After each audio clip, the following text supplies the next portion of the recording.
Hey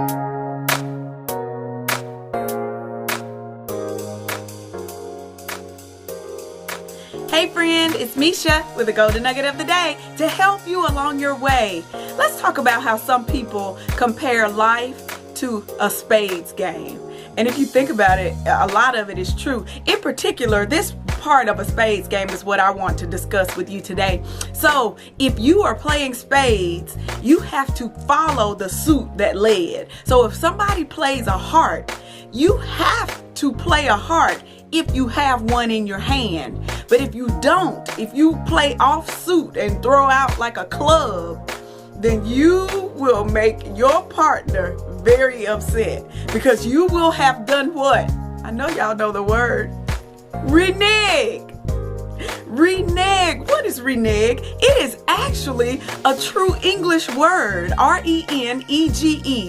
Renege means that you go back on a promise or a commitment or a contract or an agreement, or you fail to do something that you promised to do. So how does that play into the game of spades? Well, you have a partner 9 times out of 10 when you're playing spades, and at the beginning of the game you will evaluate your hand and you will tell your partner, I can get you this many books. They'll tell you, I can get you this many books. And when you put your books together, that's how many books you're going to go for in that game. But if you renege, then you have to give up some of the books that you actually said you could give or that you could get.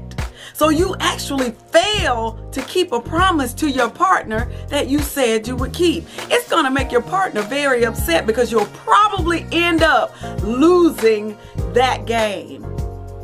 But guess what? Guess who will never renege on us? God. Even though we fail to keep our end of the promise. Woo! Isn't that good? He will never renege on us, and the Bible proves it. The Bible tells us, it says, let God be true, and every man a liar. Go with me. That's what the King James Version says. Go with me to Romans 3 and verse 4. We'll read it in the English Standard Version. All right?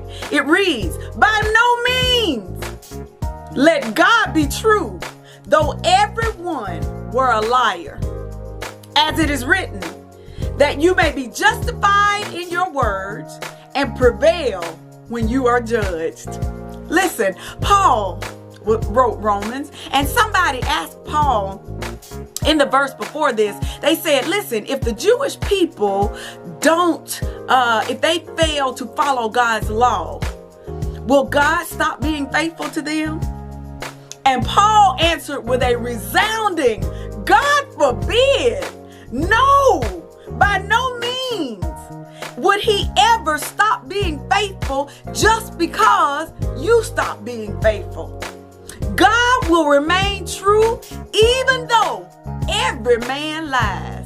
He doesn't care. You can lie. Everybody else can lie. But God says he's going to remain faithful. The rest of that verse says, and Paul went back. Paul read scripture. He said, because David said back in Psalm 51 that you may be justified. He said that God may be justified in his words and prevail when he is judged. God is going to be true in his words, and even if somebody judges him wrong, if they put him on trial, he's gonna win because he is true.